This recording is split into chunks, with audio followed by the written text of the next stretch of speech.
Boa tarde a todos, sejam todos muito bem-vindos à nossa conferência. A professora Ana Maria Ponte é professora do Departamento de Morfologia, médica, ginecologista obstétrica, né, Ana? Me corrija se eu estiver errada. E com especialidade, né, a área dela mesmo é exame de imagem, especialmente ultrassom. E é com muita alegria que eu recebo a professora Ana Maria aqui, porque na história do módulo Gênese e Desenvolvimento, desde o princípio foi a professora Eliane, que todos vocês conheceram, depois a professora Eliane se aposentou, a professora Ana Maria assumiu, e ela teve essa ideia de passar para mim essa enorme responsabilidade que não é brincadeira coordenar um módulo, ela sabe disso, e eu agradeço muito a confiança. Estamos, então, estou estreando a coordenação do módulo esse ano, né, de 2020. Vamos aqui seguir com essa conferência, que, inclusive, quando nós começamos os nossos encontros opcionais, ela disse assim, por que você não transforma logo isso, né, num curso para esses meninos, num evento? Eu digo, ei, professora, será que a gente consegue dar conta? Porque envolve muita demanda, né? Mas aí os meninos da Liga abraçaram a ideia, eles também queriam ir, e aqui estamos nós, na penúltima conferência. Então, agradeço muito a disponibilidade, a troca de ideias, viu, professora Ana Maria? E vamos seguir juntas, o espaço é todo seu, fique à vontade para iniciar a sua apresentação, tá bom? Bom, inicialmente, para mim é uma alegria estar compartilhando com vocês um assunto que para mim é de inteira relevância, que são os métodos de diagnóstico de imagem. Então, eu agradeço muito a professora Virgínia, né, de me dar essa oportunidade de passar um pouco para vocês, um pouco da minha experiência, que com certeza vai abrir novos horizontes para vocês, no entendimento desse método, um método que hoje em dia está sendo bastante utilizado. A ultrassonografia é um método que utiliza as ondas sonoras, né, que veio verdadeiramente para revolucionar o diagnóstico dentro da área médica. Quando eu era estudante, na minha época, dizia muito o seguinte, que a clínica ela é soberana. Atualmente, eu posso até falar, em alguns casos, sem temor, que a ultrassonografia, na realidade, atualmente, né, ela é altamente necessária. Por quê?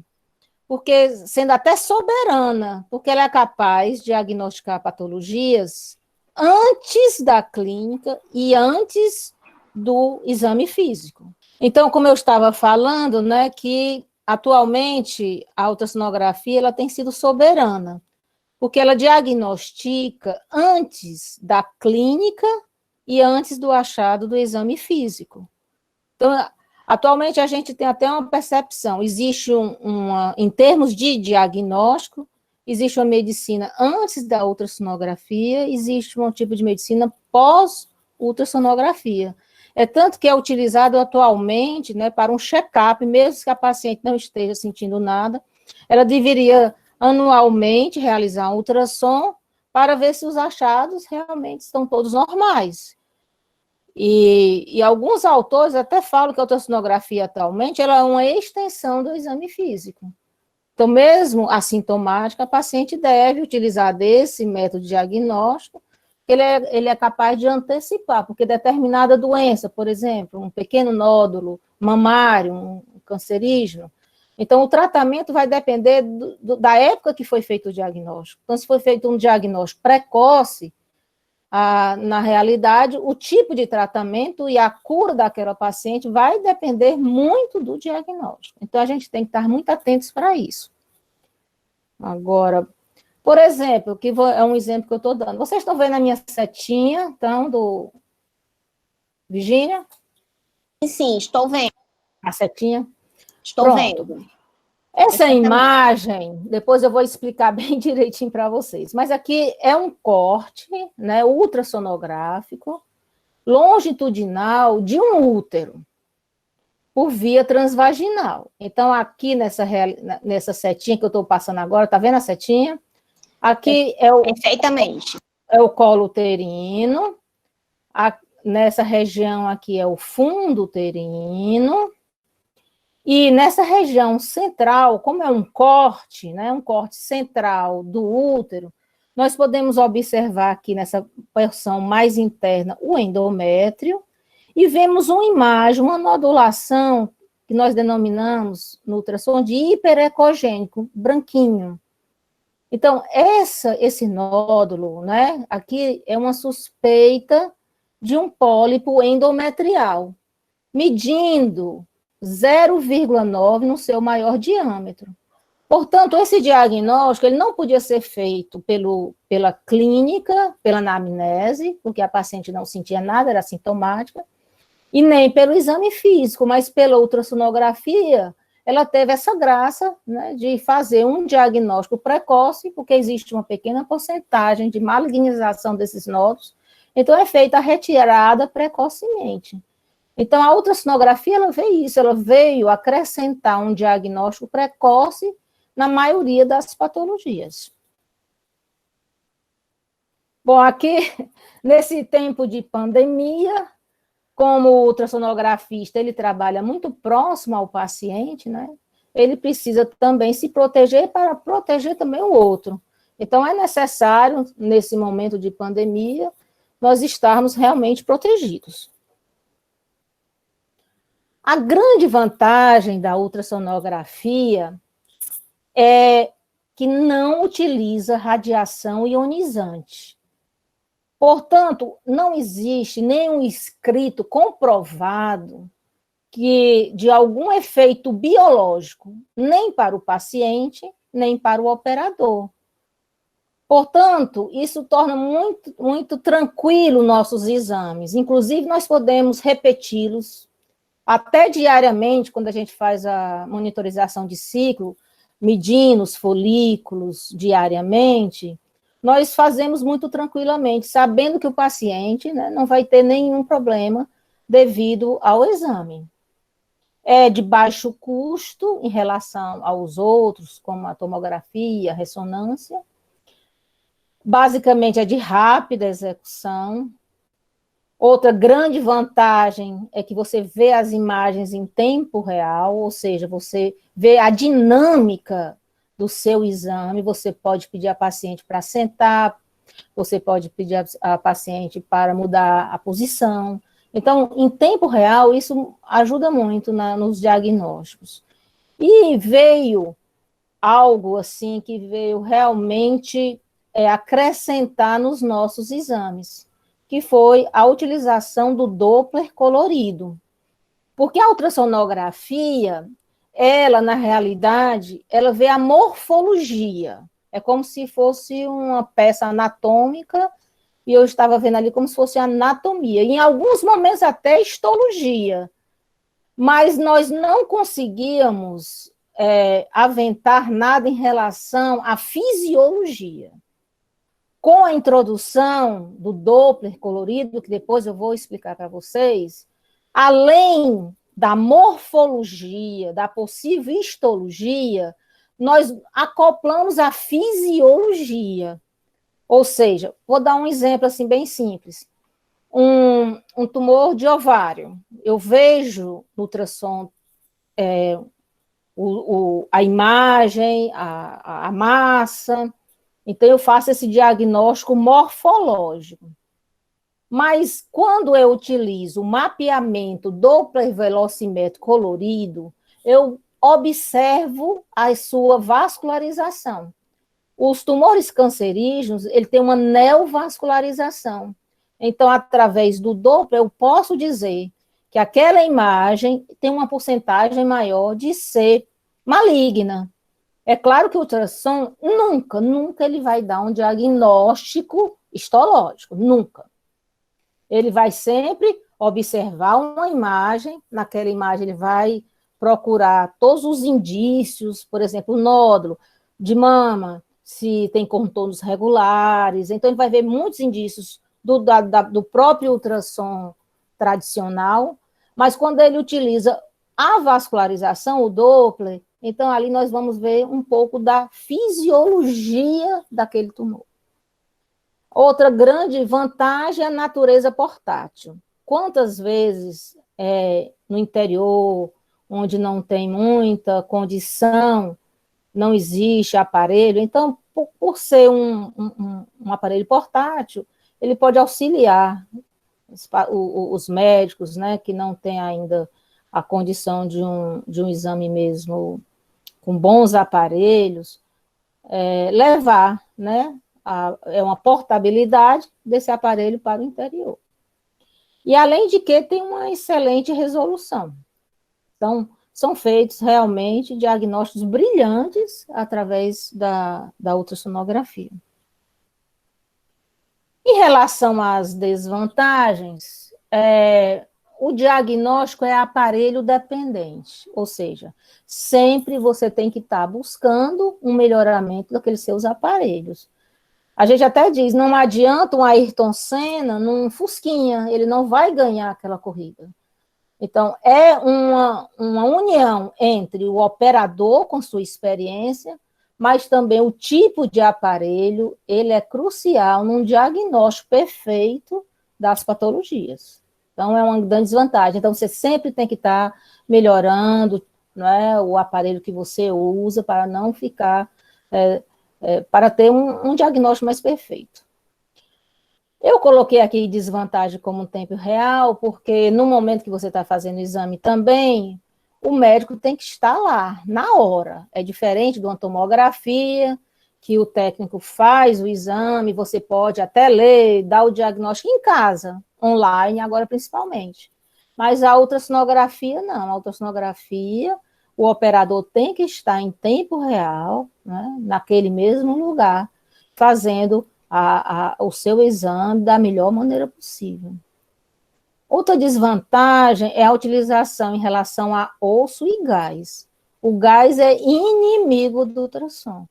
É tanto que a ultrassonografia transabdominal, por exemplo, de um pâncreas, vou dar um exemplo de um pâncreas, ele é difícil porque tem muitos gases. Então, o gás, ele atrapalha muito os diagnósticos, falseia o diagnóstico, a gente tem que estar, assim, muito cuidado. E o preparo adequado, né? A paciente tem que ter, né, em determinados momentos, ter um preparo adequado, ter um jejum. Como é que eu vou ver uma vesícula biliar? Eu tenho que ver a vesícula biliar com um jejum de no mínimo 6 horas.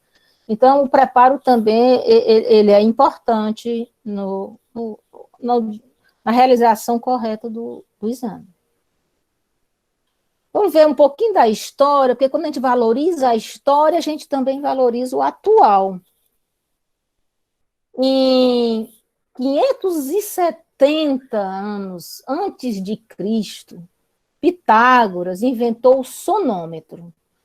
É um equipamento que estudava os sons musicais. E a partir daí houve um hiato de centenas de anos, até que em 1686 houve um avanço, quando Isaac Newton elaborou a primeira teoria matemática da propagação sonora do ar, que é muito importante hoje, que serve como fundamento, né, nos aparelhos atuais de ultrassom. Outra observação muito interessante foi do Lázaro Spallanzani. Ele, em 1793, ele observou os morcegos. E uma coisa interessante, o morcego, ele não batia no obstáculo, ele sempre desviava, e mesmo sem enxergar, devido à audição. Então, a partir daí, dessa observação, baseou-se todo o planejamento da utilização da ultrassonografia como é utilizada atual. Em 1842, o Johann Doppler descreveu o efeito Doppler, esse que eu falei para vocês, né, que verdadeiramente tem auxiliado muito nos exames de ultrassom para um diagnóstico mais correto. Em 1880, os irmãos Curie descobriram o efeito piezoelétrico. O que seria isso? São cristais que produzem um som numa frequência superior ao ultrassom audível. E a partir daí, em 1940, começaram a ser utilizados aparelhos de ultrassom. Mas imagine vocês, olha o tamanho desses aparelhos, precisando de uma sala enorme, né?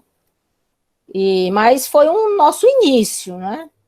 A posterior, em 1957, os médicos, que eram um casal, né, o Douglas e o Dorothy, iniciaram os primeiros trabalhos de ultrassonografia, só que o paciente tinha que ficar dentro de uma banheira cheia d'água.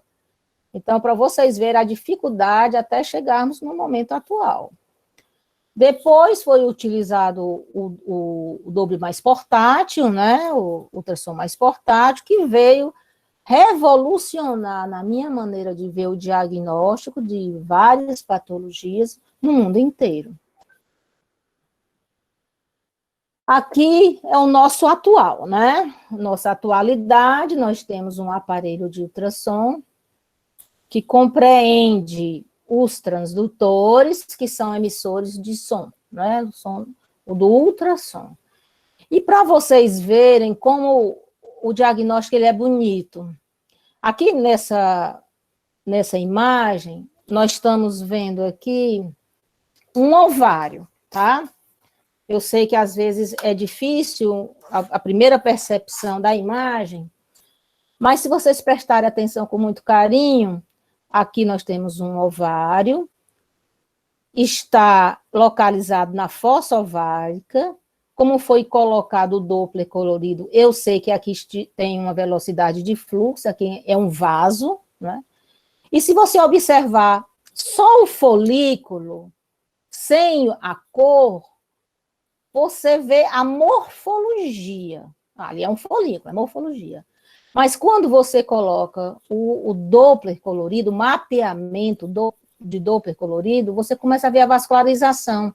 Então, esse folículo, ele é um folículo bom, ele possui um ovócito adequado para a fertilização. Então, a ultrassonografia, ela veio com belíssimas imagens mostrar realmente como fazer um diagnóstico mais preciso. Posteriormente, como a dificuldade dos gases, foi instituído um ultrassom junto com a endoscopia, né? Então, ultrassom endoscópico, em que você vê aqui são as imagens, essa imagem aqui superior no corte transversal e no corte longitudinal.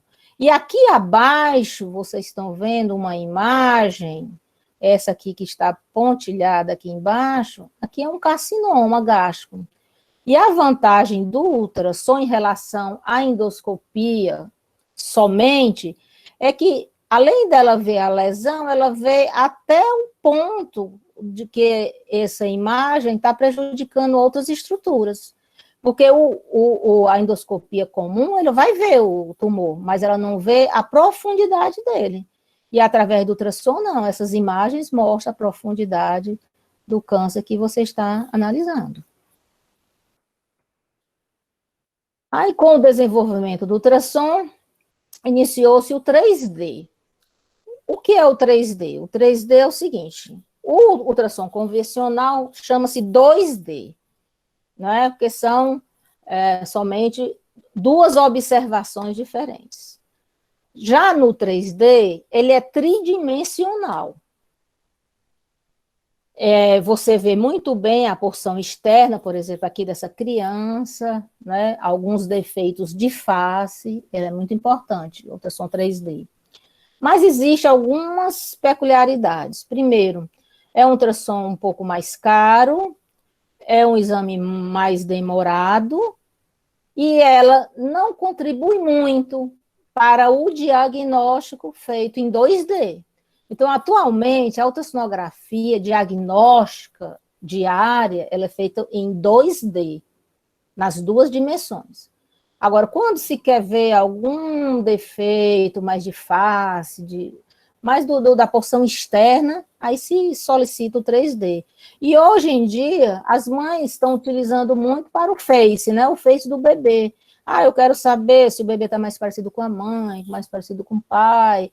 Então, faz esse tipo de ultrassom. Lembrando que esse ultrassom 3D, a paciente tem que ter um líquido aumentado para você poder ver a face do bebê.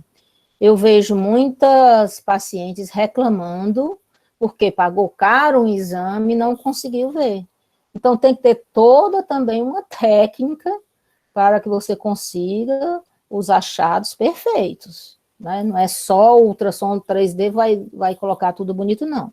Se tiver um oligoâmino, você não vê. Então, a gente também tem que ter muito cuidado em relação a isso e explicar a paciente, né? Outra utilização do ultrassom 3D é na parte vaginal. Aqui é um útero em 3D, tá? Lembrando sempre que a ultrassonografia, ela revela a morfologia.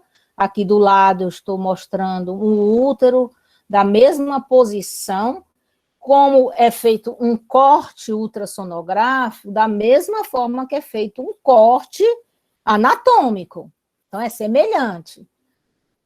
Aqui eu estou vendo, né, o ósseos tubários, o endométrio, essa porção mais central, e aqui pode ser feito também vários diagnósticos. O ultrassom 4D, ele acoplou ao ultrassom 3D a dinâmica, porque o 3D é mais estático, mas já o 4D você vê mais o dinâmico, o bebê colocando a linguinha para fora, mexendo, abrindo, fechando o olho, não é? Então, ultrassom 4D. Lembrando que isso tudo é artifícios de tecnologia, né? E mais atual, o ultrassom 5D. O ultrassom 5D, ele veio com uma resolução maior, né, em relação ao 4D, e foi colocado isso na técnica, né, tecnologicamente, uma cor mais parecida, né, com tecido humano. Aí é o 5D. Então, basicamente, nós temos o 2D, 3D, o 4D e o 5D. Mas o diagnóstico mesmo diário é feito no 2D, viu? Bidimensional. Você consegue 90% dos diagnósticos feitos de uma forma muito correta e uma forma mais barata em menor tempo, porque todos esses outros ultrassons demoram bem mais do que o ultrassom bidimensional 2D. Então, atualmente se faz 2D, a maioria. E mais atualmente está se desenvolvendo uma outra técnica chamada de elastografia. O que seria isso?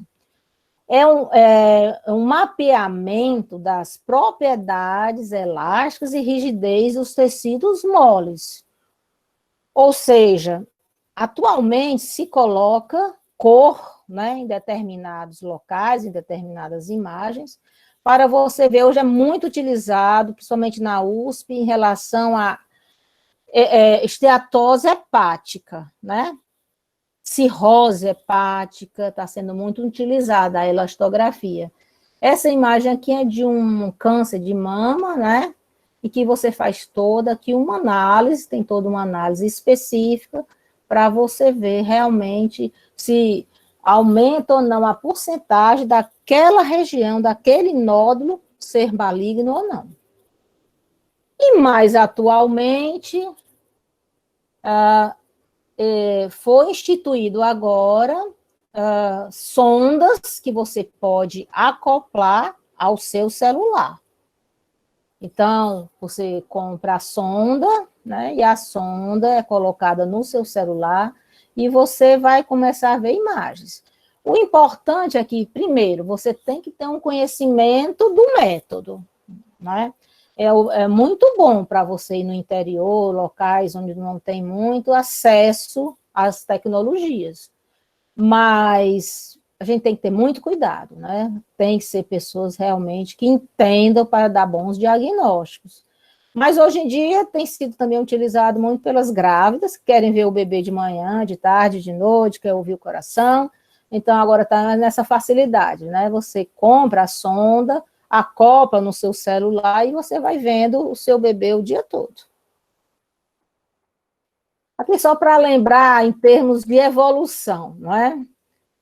Esse primeiro quadrinho aqui é antes do ultrassom. Então, antes da utilização do ultrassom, o pai, muito ansioso, queria saber se seu filho era homem ou mulher, né? Aí chegava para o médico, nasceu, é menina ou menina? Ficava essa expectativa. Depois do ultrassom, né, já foi antecipado esse momento. Então, no momento do ultrassom, o casal já pergunta, é homem, é mulher? E mais atualmente aqui, né, pelo celular, você já vai sabendo, porque com a utilização, né, da sexagem fetal, com 8 semanas, através do sangue materno, você pode saber se o seu bebê é homem ou mulher. 99% de acerto, só não é 100%, porque se for gemelar com sexos diferentes, aí não existe o diagnóstico totalmente correto. Portanto, para a gente compreender um pouco da metodologia, porque é realmente necessário, todo médico, não precisa ser ultrassonografista, mas ele precisa entender. Então, tudo é baseado em propagação de ondas, não é?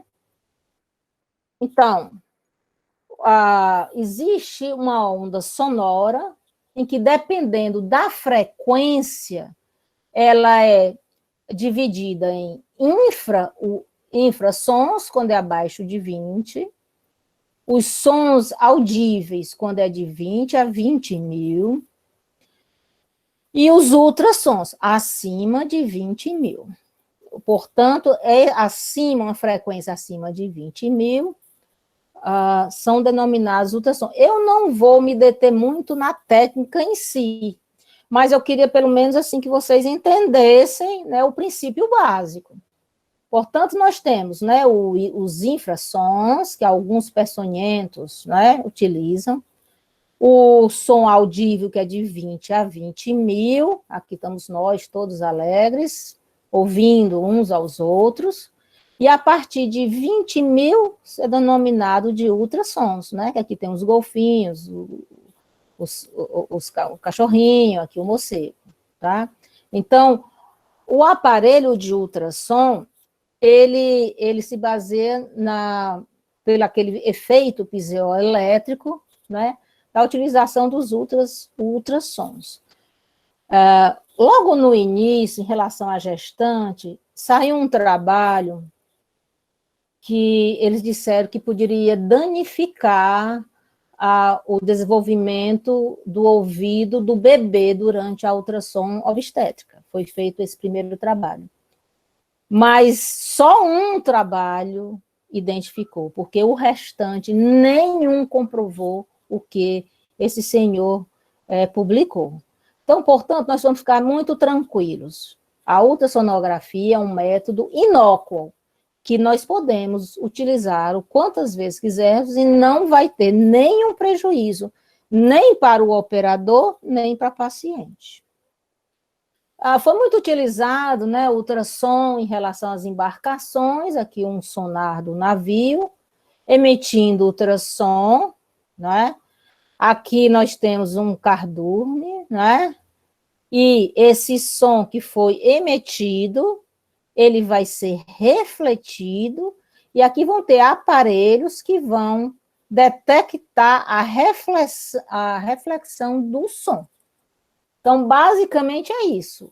O aparelho de ultrassom, ele também emite o som, nós vamos ter diversos órgãos, né, obstáculos desse ultrassom, ele vai ser refletido e conforme a sua reflexão vai ser colocado, né, numa tela através de uma imagem. Então, basicamente é isso. Uma fonte sonora é emitida, existe um objeto, esse objeto, essa onda é refletida, por isso que é o eco, né? Por isso que é também chamado de ecografia. né? Ou ultrassonografia ou ecografia, exatamente por causa do eco dessa onda sônica que foi transmitida por um determinado objeto. Então, o principal do aparelho de ultrassom são seus transdutores. Aqui está uma imagem de um transdutor. O transdutor, ele possui aqui uns cristais no seu interior, e esses cristais são cristais piezoelétricos, ou seja, eles vão emitir ondas sonoras não audíveis. Essa onda, ela vai ter obstáculo, que no nosso caso é o corpo humano, dependendo do órgão que vai ser estudado, dependendo da consistência, dependendo de como é aquele órgão, da sua forma, ele vai ser retornado, né, ecoado, e a partir daí, esses mesmos cristais, eles são emitidos e receptivos, eles vão, através aí da tecnologia, nos mostrar esse eco através de uma imagem numa tela. Então, basicamente, o aparelho de ultrassom tem como base dessa forma. Então, aqui nós temos o transdutor, que dá um exemplo, onde nós estamos vendo aqui exatamente os cristais que estão emitindo ondas sonoras. Aqui embaixo, uma paciente grávida, está aqui o bebezinho. Então, a partir de cada pontinho, cada obstáculo que essa onda sonora vai sendo ecoada, né, vai aparecendo na tela do aparelho uma imagem. Portanto, aqui, mais uma vez, ó, o aparelho de ultrassom, tá, com os cristais, né, piezoelétrico, ele vai emitir uma onda sonora que vai chegar aqui no coração do indivíduo, dependendo da velocidade de propagação dessa onda, né, ele vai tendo um eco. Esse eco vai ser recebido pelo mesmo transdutor através de determinados cristais, e a partir daí a tecnologia entrou e fez com que cada eco desse formasse uma imagem. Então, a imagem, ela vai depender da morfologia, da consistência, dos determinados tecidos, se tem mais tecido adiposo, se tem mais tecido fibroso, se tem líquido, uma bexiga. Então, vai depender. Aqui, ó, esse interior tudo é pretinho. Por quê? Porque o sangue é líquido e tudo que é líquido no ultrassom é preto. Então, assim vai fazendo a forma do órgão na tela. Portanto, nós temos dentro da imagem de ultrassom, ela vai do preto para o branco. Então, o preto é tudo que é líquido. Então, o que for líquido vai aparecer na tela preto. E osso, determinados metais, vai aparecer branco. Então, um aparelho, ele tem ele é de boa resolução quando ele tem a maior escala de cinzas. Estão vendo aqui, ó? Um cinza mais escuro, um cinza mais claro, tal. Então, quanto maior essas escalas de cinzas, quanto maior essas diferenças, nós vamos ter uma imagem melhor. Os primeiros aparelhos tinham só 5, 6 escalas de cinzas, então você não via muito bem a imagem como nós vemos atualmente, né? Que os aparelhos, ele possui inúmeras escalas de cinza, e dentro dessas escalas de cinza, você vai vendo a imagem perfeita.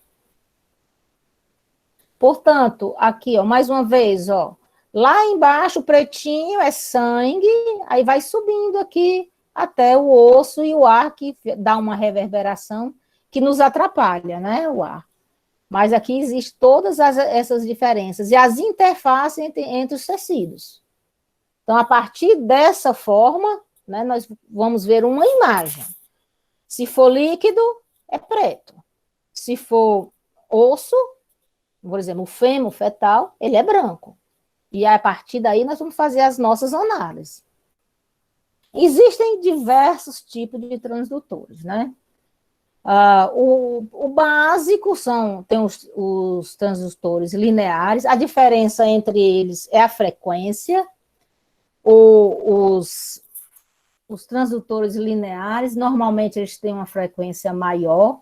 Se ele tem uma frequência maior, ele não visibiliza órgãos profundos, né? Ele vê coisas mais superficiais.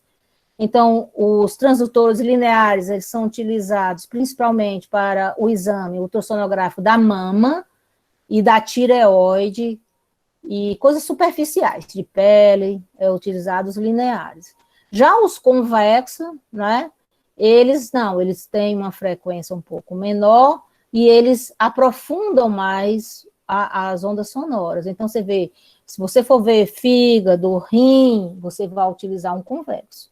Os setoriais é mais utilizados, por exemplo, o cardíaco, e os endocavitários, que são os ultrassonografia transvaginal e transretal, eles têm essa conformidade aqui mais alongada, né?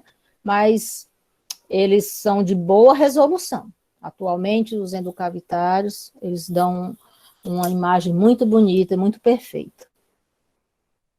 Mais uma vez, só para mostrar, né, o convexo de 3 a 6.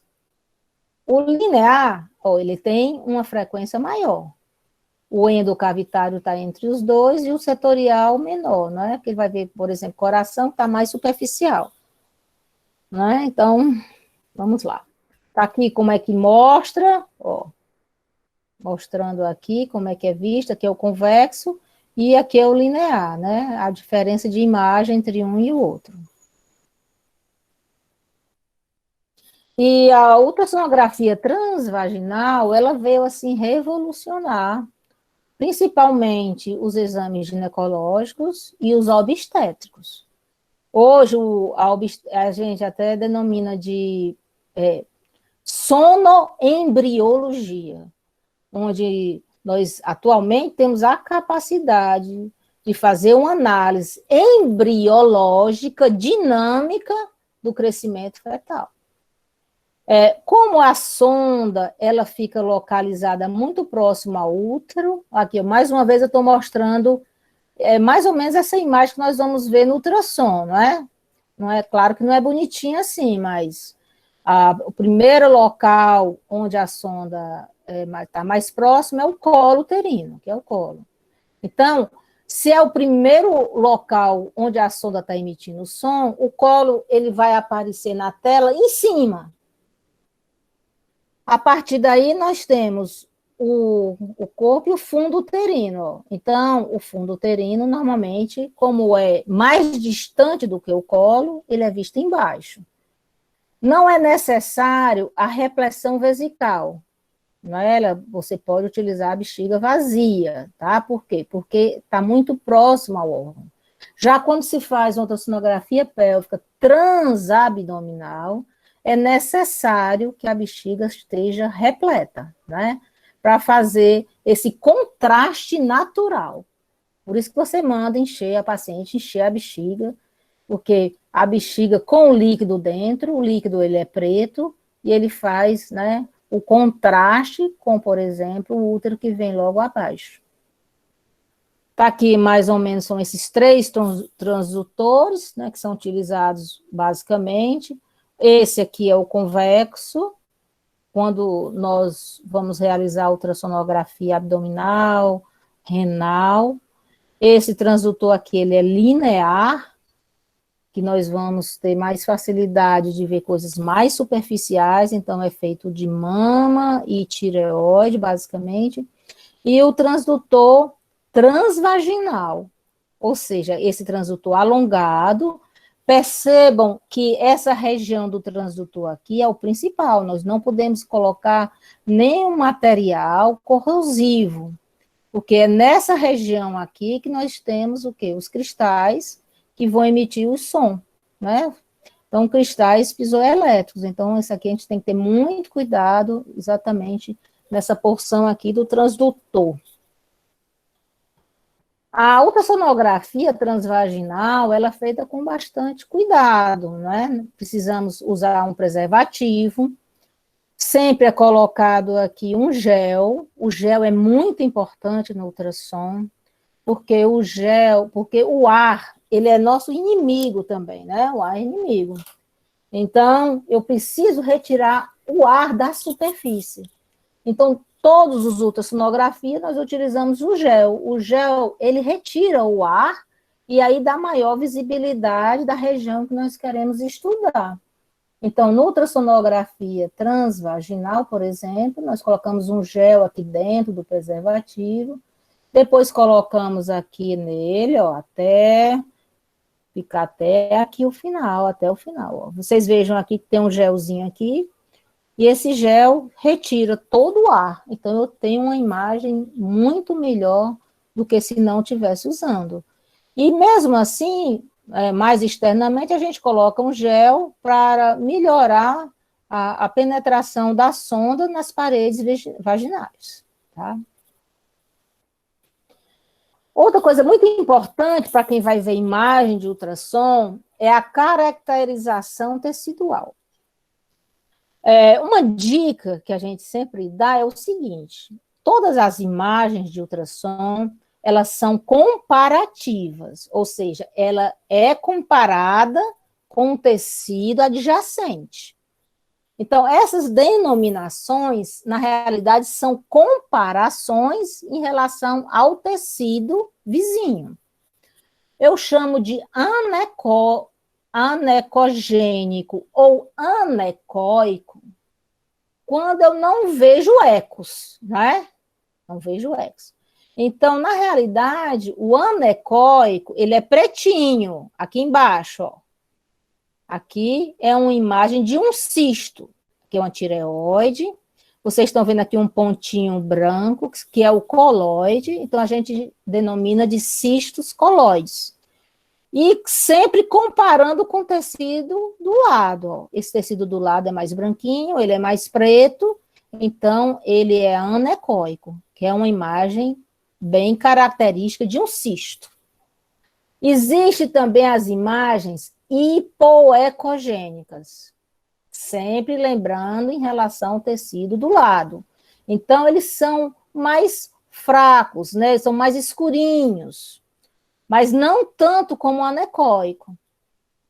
Então, aqui nós temos um nódulo também aqui da tireoide, de contornos regulares, então é um nódulo hipoecogênico em relação ao tecido do lado. Então, eu consigo ver com muita propriedade. Quanto maior a escala de cinza, eu consigo ver os contornos melhores. Existe também a denominação de isoecogênico. Iso quer dizer igual. Então, existem alguns nódulos que se parecem muito com o tecido adjacente. Então, são denominados de nódulos isoecogênicos, que são os nódulos mais difíceis da gente fazer o diagnóstico, porque parece muito a ecogenicidade dele com o tecido do lado. E temos o hiperecogênico. A hiper é mais, né? Então, são os nódulos branquinhos.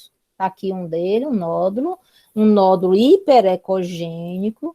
Lembrando sempre, comparar com o tecido do lado, né? Então, o tecido normal do lado, eu vejo uma imagem nodular, que ela é mais branca, então ela é uma imagem hiperecogênica. Então, basicamente, são essas imagens que a gente vai ver. Ou para mais, ou para menos, ou igual, né? Sempre buscando um tecido do lado normal para a gente fazer a comparação. Então, sempre é um estudo comparativo. A ultrassonografia, ela compara um tecido normal com um tecido patológico. Algumas situações, por exemplo, temos umas massas heterogêneas, que seja com porções líquidas, porções anecoicas, com uma porção aqui que é mais sólido, não é? E, por exemplo, nos abscessos. Então, quando você vê um abscesso, você não tem, assim, uma condição de fazer um diagnóstico hiper, não. São várias imagens, né, juntas na mesma massa. Então, a gente coloca no laudo, né, uma massa de padrão heterogênea. Lembrando sempre, ultrassonografia não dá histopatológico. Ela sempre indica, ela sempre quer abrir outros horizontes de diagnóstico, mas o histopatológico, ela é impossível de dar. Algo também muito interessante dentro da ultrassonografia é a sombra acústica. Quando nós observamos uma imagem, nós não vamos ver só também o que tem dentro, nós vamos ver também o que ela faz nos tecidos logo abaixo. Nessa primeira imagem aqui, nós estamos vendo um rim. No rim, aqui é basicamente quem estudou anatomia e a histologia entende um pouquinho sobre ultrassom. Existem diferenças, né, de composições, né, a parte do hilo, a parte do córtex. Então, quem entende de anatomia e histologia, eu acho que tem uma facilidade em ver as imagens ultrassonográficas. Mas vocês estão vendo aqui uma imagem muito pequenininha, ela é hiperecogênica, porque ela é branca, e ela provoca uma sombra posterior. Então, o que é que nós podemos pensar? É algo que o som, a onda sonora, não passa. Então, aqui é um pequeno cálculo renal. Às vezes não é tão fácil, porque tem aqui uma porção mais ecogênica, mas quando a gente faz uma análise não só da imagem, mas também do que ela provoca, nós fazemos um diagnóstico mais preciso. Essa outra imagem aqui é de uma vesícula biliar. Eu sei que a paciente está em jejum. Às vezes, uma vez uma paciente foi fazer ultrassom comigo e ela disse que estava em jejum. Aí eu disse, olha, eu não estou conseguindo ver direito sua vesícula. Ou você não está em jejum, ou é uma patologia. Aí ela disse, não, doutora, eu comi só um bolinho ali com café. Ou seja, a gente consegue ver no ultrassom determinadas coisas que, às vezes, o paciente não entende por que tem que ir de jejum. Ele tem que ir em jejum, porque quando está em jejum, a vesícula biliar se enche de bile, não é? A bile no ultrassom, ela é preta, bem pretinha, então a gente consegue ver as paredes da vesícula biliar, às vezes tem algumas vegetações nos câncer de vesícula. Então, a gente observa bem direitinho aqui, ó, as paredes bem regulares, bem anecoico. O normal não teria essa imagem aqui abaixo. Normalmente não existe. Uma vesícula normal, ela é toda pretinha. Então, quando você começa a observar essa imagem ecogênica, né, que ela dá sombra posterior, sempre lembrando, a imagem nós não vamos só nos deter na região que nós estamos estudando, não, nós vamos nos deter também em relação ao que é que esse som, o que acontece com esse som depois que ultrapassa a imagem. Então, aqui nós temos um cálculo biliar, vantagem do ultrassom que se pode medir no maior diâmetro, e aqui, com certeza, ó, ela produz uma sombra posterior. Então, a gente denomina isso de sombra acústica. Em relação aqui é uma imagem de um fígado, né? Vocês estão vendo várias imagens aqui anecoicas, né? Que agora já posso falar a linguagem do ultrassom. Mas aqui são vasos. Quando eu coloco o Doppler, eu vou ver que isso aqui são vasos, porque os vasos também eles são anecoicos, tem o sangue no seu interior. Mas nessa região aqui, ó, se vocês observarem bem, nós temos uma imagem bem circular, anecoica, pretinha, e se eu for olhar o posterior dela, diferentemente do cálculo, ela dá um reforço. Ao invés de ficar preto aqui embaixo, que o cálculo produz, aqui dá um reforço, porque o líquido reforça, né, aqui essa imagem a posteriori. Então, sempre vamos observar o órgão, vamos observar a imagem que nós estamos estudando, mas também o que acontece em relação a posteriores e os tecidos adjacentes. Esse é o nosso grande vilão, que é o gás. Aqui é o intestino. com gás, e o gás faz a reverberação. Então, onde tem gás, a gente não tem uma boa visibilidade. Algumas pacientes realmente estão repletas de gases intestinais, às vezes é melhor fazer um preparo com laxante para você ter uma visibilidade melhor. Aqui, mais uma vez, a sombra curta, só para comparar. Coloquei aqui para comparar, né? Ó. O cálculo, ele dá sombra, tá? O cisto, ele dá reforço. A gente sempre tem que olhar o posterior também. Então, vamos começar algumas imagens para vocês entenderem. Então, o ultrassom é um corte anatômico, em que eu vou tentar ver a morfologia de determinados órgãos, o que eu quero estudar. Então, aqui à direita, nós estamos vendo aqui um corte de um útero, bem no centro. Eu podia cortar aqui do lado, né? Podia cortar do outro, mas aqui é um corte central. Isso eu faço também no ultrassom. É um corte ultrassonográfico. Então, aqui é no centro, onde eu estou vendo inicialmente aqui o colo uterino, aqui eu vejo o fundo uterino, e aqui a região do endométrio.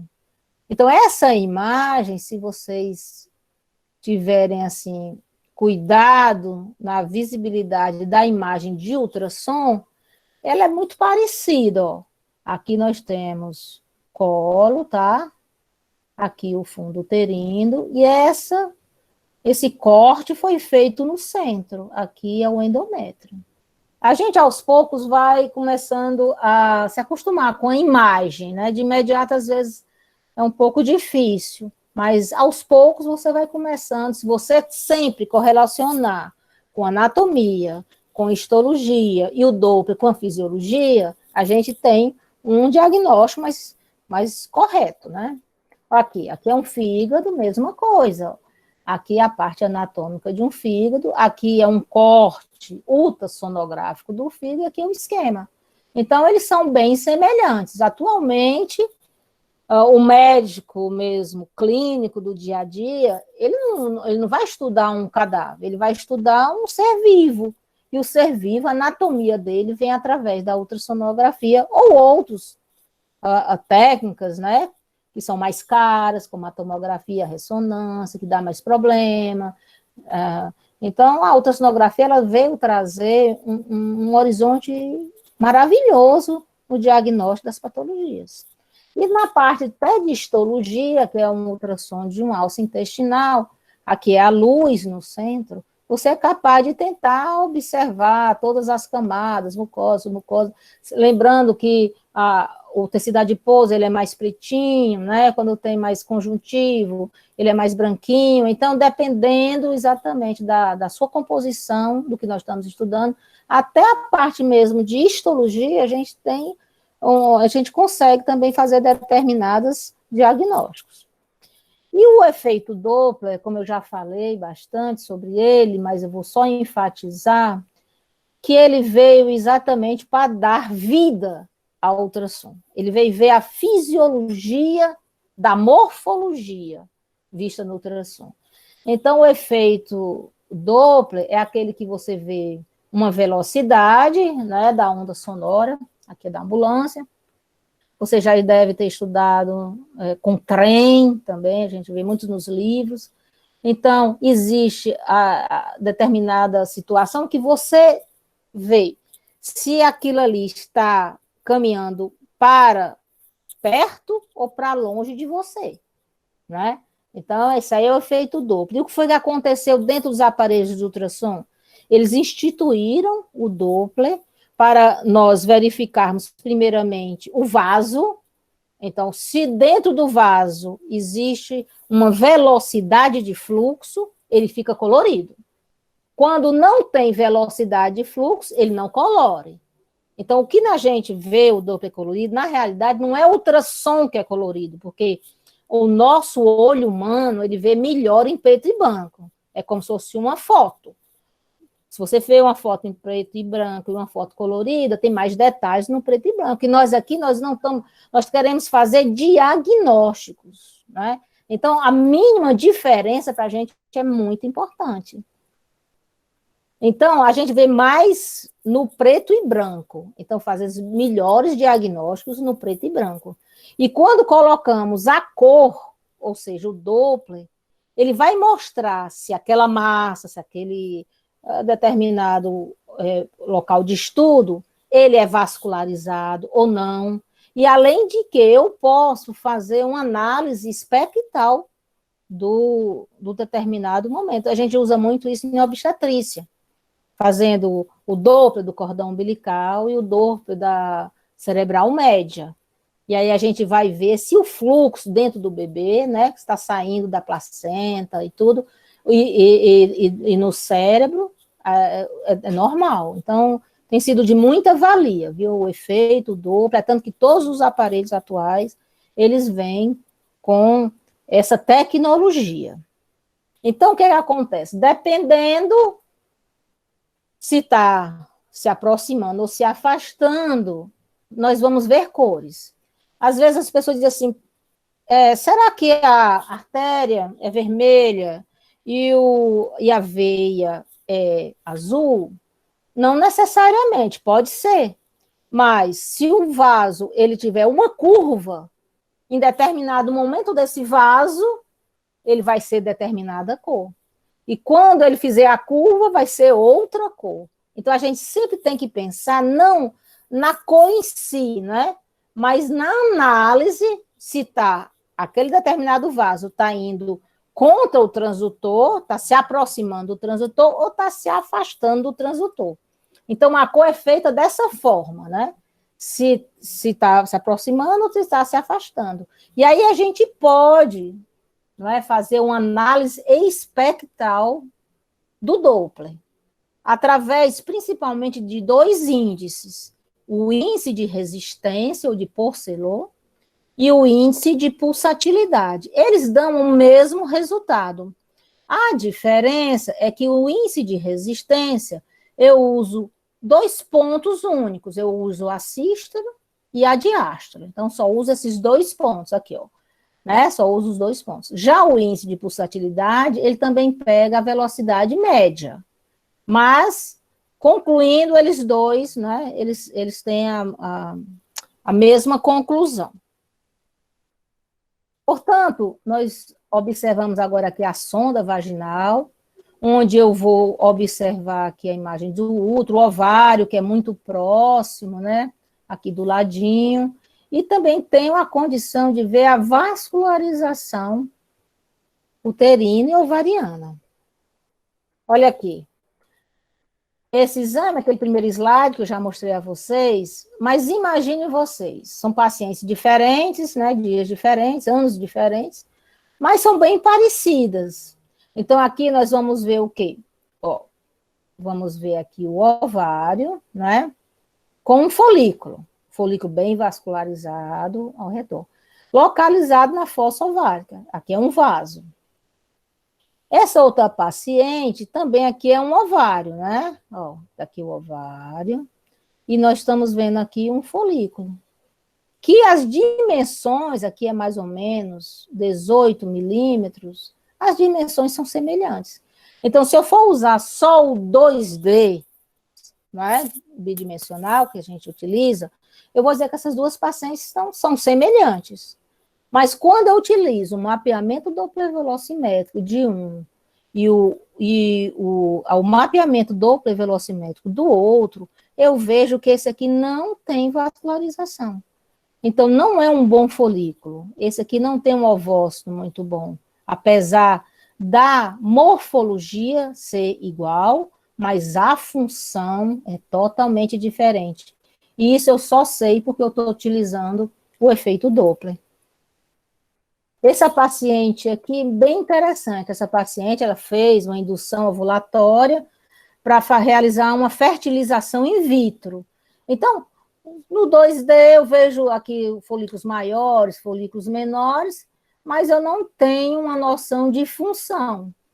Quando eu coloco o Doppler colorido, tá? Que é um vaso, aqui a gente já está podendo ver, nós podemos observar que só um folículo tinha uma vascularização perfeita. A gente coloca essa janelinha aqui, ó, para botar o Doppler, a gente bota uma janela. nessa janela, esses daqui estão dentro da janela, mas não tem cor nenhuma. Essa paciente foi feita a punção para fertilização in vitro, e ela só conseguiu um ovócito exatamente desse folículo vascularizado, mostrando realmente que o Doppler, ele nos dá uma outra informação, ele adiciona a fisiologia no que nós estamos estudando. Aqui é um corpo lúteo, né? Mesma coisa, eu vejo aqui, faço análise espectral, né? Está de baixa impedância. Se está de baixa impedância, indica que o corpo lúteo está funcionante. Quanto aí abortamentos tem corpo lúteo insuficiente? Então, a gente também pode fazer essa análise. Aqui foi a análise das artérias uterinas, né? Em que essa análise aqui mais acima, nós estamos vendo uma curva, um espectro normal da artéria uterina. Já aqui embaixo, olhem bem a sístole e a diástole. Já nessa outra paciente aqui, ó, aqui é a sístole, mas a diástole é 0. Então, essa aqui de cima é de baixa impedância, aqui embaixo é de alta impedância, que mostra que essa paciente aqui em cima tem maior receptividade endometrial, se for transferir um embrião, e essa parte mais abaixo aqui, o endométrio, o útero, ele não tem receptividade. Então, não adianta fazer transferência embrionária num útero com alta impedância. Então, é mais uma análise que a gente pode fazer. Aqui, mais uma vez, ó, o ovário, na fossa ovárica, nem sempre ele está nesse local. Se tiver aderências, ele pode estar acima do útero, né? Mostrando aqui a morfologia, né? Mais uma vez aqui, ó, o ovário, e aqui o folículo. Morfologia. O endométrio é uma análise que nós não podemos fazer por outro método. Se você quer fazer uma monitorização de ciclo, o ideal era fazer uma biópsia endometrial. Mas você quer tentar uma gravidez, por exemplo, como é que você vai tentar uma gravidez lesionando o endométrio? Então, a ultrassonografia ela é capaz de ver o endométrio durante a monitorização. Essa foi a minha tese, eu fiz em Ribeirão Preto, na USP de Ribeirão, e a minha tese de mestrado foi analisar o endométrio durante todo o ciclo menstrual. Então, eu fazia ultrassom basicamente todo dia nessa paciente, e eu ia analisando, junto com as dosagens hormonais, tanto a parte do ovário como a parte do endométrio. Então, eu ia medindo o endométrio e fiz uma curva de crescimento endometrial durante a monitorização de ciclo. Na época, já faz algum tempinho, quando eu voltei, eu estava grávida, meu filho tem 23 anos, né? Então, isso faz mais de 23 anos. Foi quando iniciou a sonda vaginal. Todo mundo só fazia por cima, então era uma nova tecnologia. Então, foi uma análise bem, assim, importante na época, que através da ultrassonografia transvaginal, fazer toda a análise do endométrio. Então, aqui é o endométrio menstrual, ele está aqui no centro, ele é branquinho, aqui é um outro diagnóstico de um pequeno pólipo, que não dá para fazer esse diagnóstico na clínica, nem exame físico. Posteriormente, com o aumento dos hormônios, né, que vão estimular o endométrio começa a ter glândulas mais retas. Então, quando a glândula está reta, melhora a passagem do ultrassom. Então, aqui vocês estão vendo, ó, vou começar aqui de novo. Aqui é o colo, aqui é o fundo uterino, tá? E a parte central aqui é o endométrio. Sempre quando a gente analisa o endométrio no ultrassom, é bom que a gente tenha noção que nós estamos medindo duas faces. Aqui é o endométrio anterior, aqui é o endométrio posterior.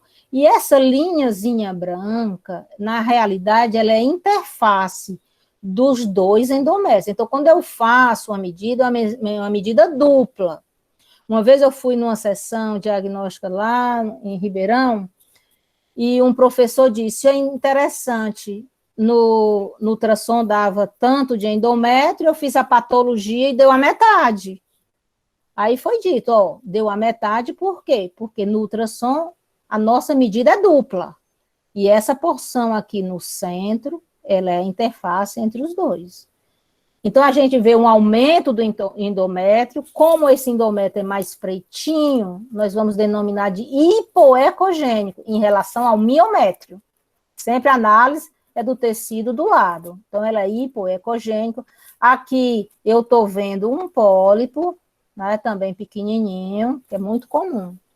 E, ó, até aqui a interface, aqui, ó, ela rechaça a baula aqui nessa região, comprovando a presença desse pólipo.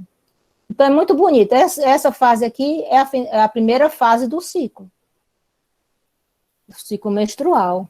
Posteriormente, aqui, depois eu vou mostrar, eu tenho um slide que eu vou mostrar para vocês, esse aqui é o útero retrovertido. É diferente do antivertido, né?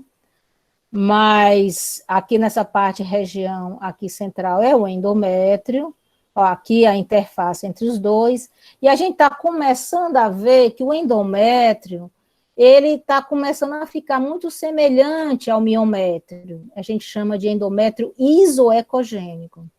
É nessa fase, é periovulatória, porque as glândulas estão começando a ficar tortuosas e o som já não passa com tanta facilidade. Por isso que a gente tem essa visão mais parecida aqui com o miométrio. Você pode medir, ver se o tamanho está coerente. Ó, aqui eu fiz para comparar vocês. Aqui é o colo, mais acima é o fundo. Oh, ai, meu Deus. Peraí. Aqui mais em cima é o fundo e no centro é o endométrio. Quando o fundo uterino trata para a minha esquerda, é antiverso. A bexiga tá vazia bem aqui, aqui onde eu estou mostrando aqui o meu apontador. Então, aqui é um útero antiverso, que é a maioria deles, né? Quando o fundo uterino está para o outro lado, ó, esse outro paciente aqui, então, aqui é o retroverso. Antigamente dizia que o útero invertido, a paciente não engravidava. Mas hoje em dia a gente sabe que isso tudo é um mito. Então, o endométrio aqui, nesse primeiro slide, ele é hipo, aqui ele é iso. Então, o iso é que mostra que as glândulas estão mais tortuosas, né, já está mais próximo à ovulação. Então, você correlacionar, né, ovário com endométrio. Então, aqui nós vemos folículos, vemos aqui o endométrio isoecogênico, né? E o colo uterino, também é muito importante, a nossa observação, ele começa a ser preenchido de muco. E o muco do colo, ele no ultrassom aparece em preto. Então, é fácil a gente observar quando o colo está entreaberto por muco. Isso é muito importante também na reprodução humana. E, por último, o endométrio hiperecogênico, ou seja, essa porção aqui, ó, é o útero retroverso, a porção mais interna é o endométrio. Então, essa imagem aqui, ela é mais branquinha em relação ao miométrio. Então, é um endométrio de segunda fase. Por quê? Porque as suas glândulas ficaram mais tortuosas, com secreções, e quando o ultrassom, a onda ultrassonográfica passa por aqui, já não passa com tanta facilidade como da primeira fase, que as glândulas eram retas e não tinha secreção. Então, só com o ultrassom você pode evidenciar a fase do ciclo daquela paciente. Olha que lindo, depois que uma paciente ovula, aqui nós estamos no colo uterino, nós observamos líquido em fundo de saco, ou seja, aquele líquido estava dentro do folículo, o líquido folicular, ele agora está fora, é mais um indício quando nós estamos estudando a ovulação da paciente. Outras patologias, como o mioma, que são muito frequentes, né, que é o nódulo benigno mais frequente da mulher, nós podemos ver aqui, ó, aqui é um mioma subseroso. Qual é o mioma subseroso? Ele cresce para fora do útero. Um mioma intramural, ele cresce dentro do miométrio. Aqui também é um mioma subseroso. Essa foto agora aqui embaixo representa o quê? Um mioma parido. Ele era um mioma submucoso que pariu. É uma dor terrível, igual uma dor de um parto. Então, aqui a representação anatômica. Então, a ultrassonografia, ela sempre vai comparar com a anatomia. Aqui, só para mostrar a diferença, ó. Aqui é um endométrio hiperecogênico, ele está branco, segunda fase, e nós vemos um nódulozinho aqui no centro. O nódulo no centro, ele é um mioma, o mioma ele é mais ou menos assim, mais pretinho. Diferentemente do pólipo, que ele é mais branquinho, exatamente por quê? Por causa da sua consistência, dos seus tecidos, por isso a visibilidade ultrassonográfica vai depender dos tecidos que são feitos, né? Então, o mioma aqui, ele é mais pretinho, esse aqui é um pólipo mais branquinho, tá? Olha só, aqui é um mioma, às vezes é difícil de você ver, ele é meio heterogêneo, mas a gente sabe que ele é um mioma subseroso. Aqui é o útero, e aqui essa imagem está saindo, né, do miométrio. Então, é um mioma subseroso. Aí você faz a medida, bota a localização, bem corretinho no seu exame. Esse slide aqui é de um colo, com um zoom bem grande, tá? Um colo uterino com um zoom bem grande. Era no período periovulatório, que tinha muco, então o muco, como ele fica preto, ele faz aqui exatamente essa distinção. Aqui era um pólipo, ó, endocervical, não endometrial, endocervical, na cervix. Mas a gente só consegue ver isso quando, dependendo da época do ciclo, principalmente na época que era mais periovulatória. E esse muco faz esse contraste natural e você consegue distinguir, né, as imagens. Essa paciente aqui, ó, eu fiz ontem, queria mostrar para vocês mais a minha prática diária. Dia de São João. É um útero retroverso, tá? O fundo uterino aqui está para a minha direita. Essa região central aqui é o endométrio. E no endométrio nós vemos uma imagem nodular hiperecogênica, e aqui eu coloquei um pouquinho do Doppler, né, para a gente vai ver a vascularização. Nós tivemos nesse exame uma graça que desse fluidozinho intracavitária, que é preto, é um fluido. Então, esse fluido, ele nos mostrou com mais propriedade a imagem que eu estava a estudar. E você, mudando um pouco o transdutor, aqui embaixo, nós fizemos o diagnóstico do pedículo vascular do pólipo, né? Mais uma observação funcional, ou seja, esse pólipo ele está sendo bem nutrido, esse pólipo ele vai se desenvolver, isso tudo a gente faz uma análise do fluxo. O pólipo que tem muita vascularização, né, ele vai crescer, ele está sendo bem nutrido, né? O pólipo que tem menos vascularização, a gente fica mais tranquilo, por quê? Porque sabe que o crescimento dele vai ser estacionado. Então, o Doppler, ele veio trazer isso, ele veio trazer vida àquela imagem estática, né, do 2D. Outro diagnóstico que é feito assim na nossa clínica diária é a observação dos dispositivos intrauterinos, né, os DIU. Então, são, na realidade, dispositivos são colocados dentro da cavidade e sempre é solicitada a ultrassonografia para ver se está bem localizado, porque se não estiver bem localizado, ele não pode ter a sua função, né, desejada. Esse slide aqui de baixo, ó, aqui está um T de cobre, né, é de uma ultrassonografia 3D, e basicamente hoje nós temos dois tipos de DIU. Um DIU de Mirena, que é um DIU hormonal, e um DIU de cobre, né, que a sua efeito é pelo cobre. No ultrassom, são bem diferentes a imagem não é igual. Essa parte aqui de cima, vamos lá, aqui é o colo uterino, né? Essa região aqui nós vamos até o fundo, é um útero antiverso, que o fundo está para a minha esquerda. E dentro aqui, que seria a região endometrial, eu vejo um dispositivo branco, né? É branquinho por quê? Porque é cobre. Então, tudo como eu já mostrei para vocês, que tem mais impacto ao som, ele vira, a imagem dele aparece branca. Então, esse DIU, eu sei que é um DIU de cobre, e ele está bem posicionado. Se ele tivesse a nível de colo, aí seria mal posição.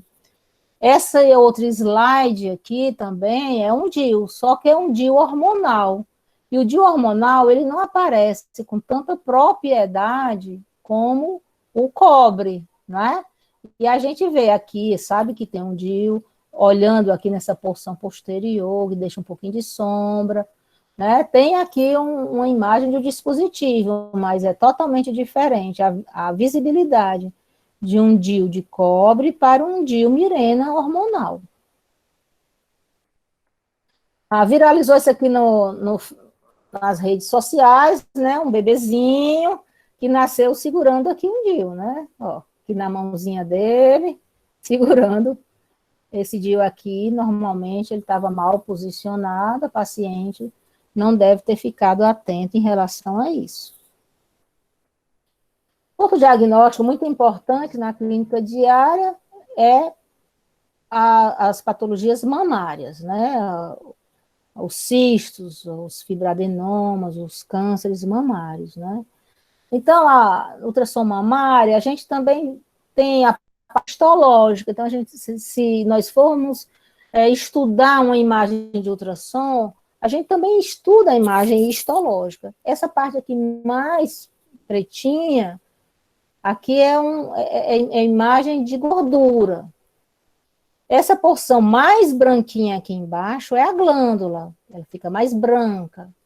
Então, eu vou procurar os nódulos verdadeiros, não aqui, não nessa porção mais acima. Eu vou procurar aqui junto da glândula, porque esse nódulo, ele está dentro da glândula.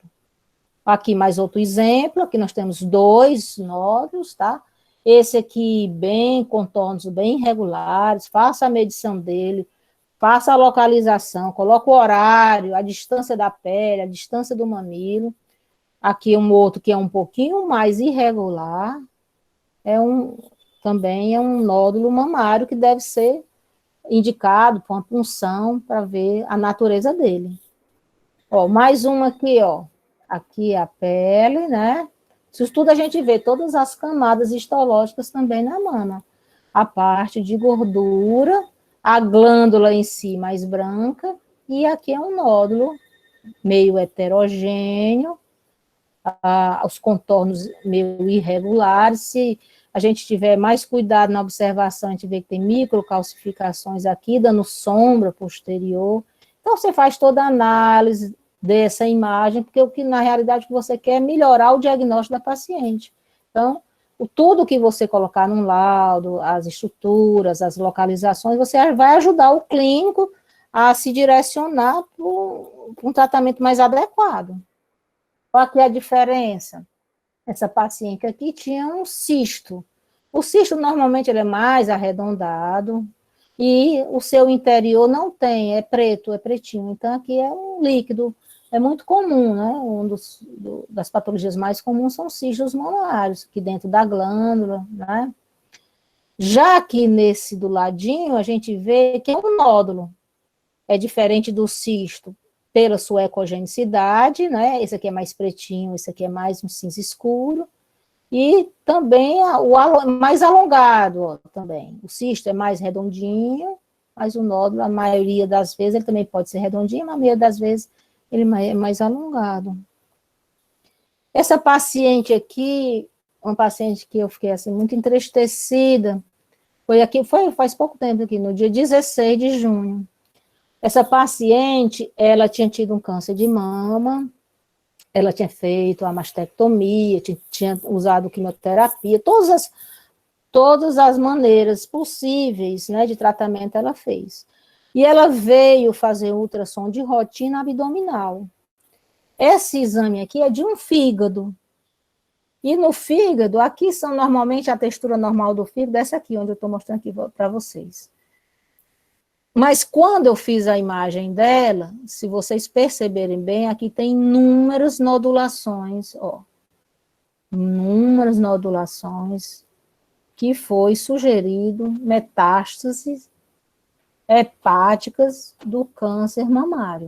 Então, a gente também faz esse diagnóstico. Muito cuidado quando tiver paciente que já teve algum câncer, para a gente detectar corretamente as metástases hepáticas. Ó, quando eu coloquei aqui um pouco do Doppler, aqui alguns vasos. Então, a gente tem que ser muito cuidadosa, porque o ultrassom, ele lida com imagem não é fácil. Eu acho assim, o ultrassom de mama, por exemplo, um dos exames mais difíceis, porque tudo parece e nada é, e tudo é e nada parece.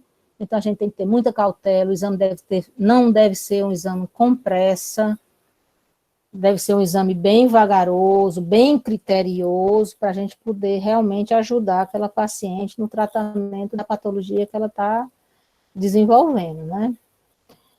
E a ultrassonografia, em termos de obstétrico, veio revolucionar totalmente. Então, hoje em dia, a ultrassonografia transvaginal é bem melhor do que a ultrassonografia por transabdominal. Então, você vê detalhes mínimos, né, do crescimento inicial do embrião. Por exemplo, você observa o saco gestacional, né, a localização dele, faz a medição. Aqui nós estamos vendo a vesícula vitelina, e aqui é o embrião pequenininho. Eu sempre gosto de comparar. Aqui é um anel, né, que aqui em cima é a grande pérola, que é a vida do embrião, ele está aqui. Você observando a evolução, a vesícula vitelina vai diminuindo de tamanho, né, em relação ao embrião. Você faz aqui a medição cabeça-nádega. A partir dessa medida, você já faz a datação correta da gestação. Aqui, por exemplo, ó, essa medida foi 1,8, a gestação 8 semanas e 3 dias. E se vocês ficarem bem atentos, a gente consegue ver também aqui a membrana amniótica, que vai envolver o embrião. Quando ele vai crescendo, até 12 semanas, a gente ainda continua fazendo a mesma medida. A partir de 12 semanas, aqui a cabeça nádega, né? A partir de 12 semanas, a gente vai medindo cada órgão, né? O polo cefálico, o polo abdominal, o tamanho do fêmur, o tamanho do úmero. Então, é diferente, mas até 12 semanas a gente utiliza a medição cabeça nádega para fazer uma datação correta embrionária. Também eu fiz essa paciente faz uns 3 dias, de 17.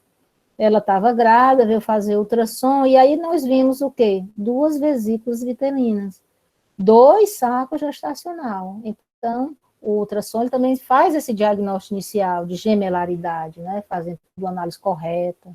Aqui embaixo, às vezes, é difícil você ver os 2 embriões no mesmo corte, né? Porque eu estou vendo cortes aqui. Mas aqui eu vi, ó, um embrião aqui com o coração batendo, esse outro embrião aqui com o coração batendo também, fazendo análise individual, mas sabendo que é uma gravidez gemelar, que é importante fazer o diagnóstico, porque é uma gravidez de risco. Então, esse diagnóstico precoce de gravidez gemelar também é muito importante fazer pela ultrassonografia. E mais atualmente, né, acoplado também o exame ultrassonográfico, nós temos a medida da translucência nucal.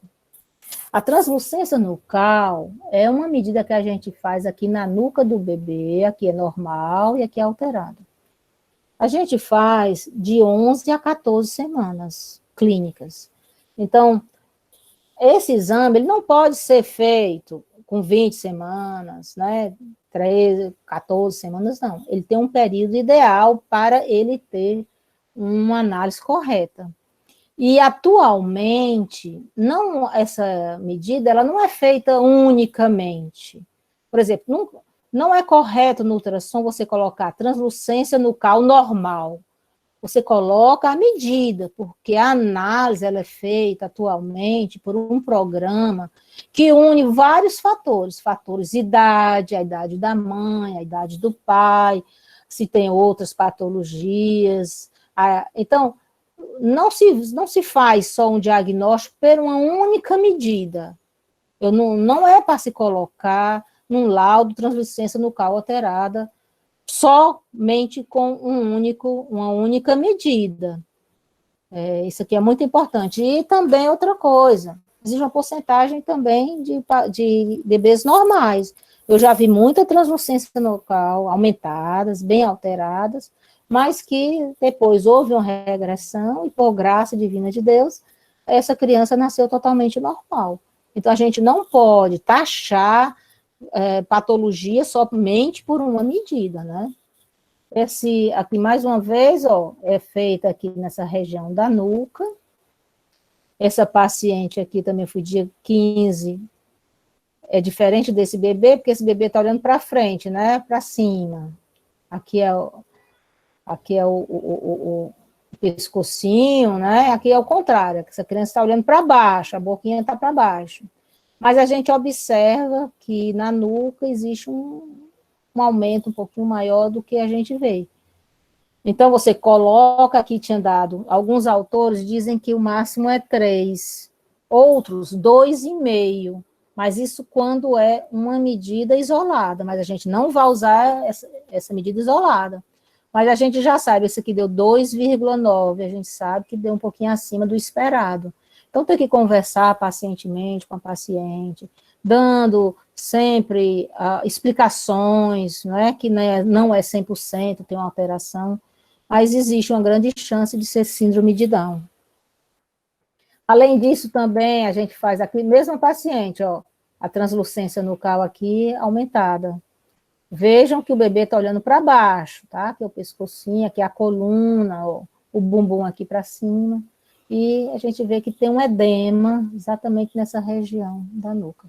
É feito também hoje a nasoduco venoso, para que a gente analise, além da translucência nucal, também alguma alteração cardíaca.